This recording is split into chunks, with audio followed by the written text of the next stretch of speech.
दोस्तों, ये तो हम जानते ही हैं कि ये दुनिया धोखे का घर है। इसे एक न एक दिन हमें छोड़कर जाना ही है।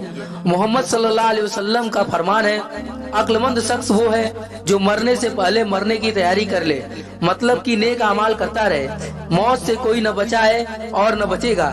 यहाँ तक अल्लाह के वली और नबियों को भी मौत आई है, पर अल्लाह के वली और नबी हमेशा अपने कब्रों में जिंदा होते हैं। पर क्या आप जानते हैं किस नबी और वली को उसके उम्मत के लोगों ने ही कत्ल कर दिया? तो आज जान लीजिए। नंबर 1, हजरत जकरिया अलैहिस्सलाम को आरी से काट दिया गया जब वो दरख्त में चले गए थे।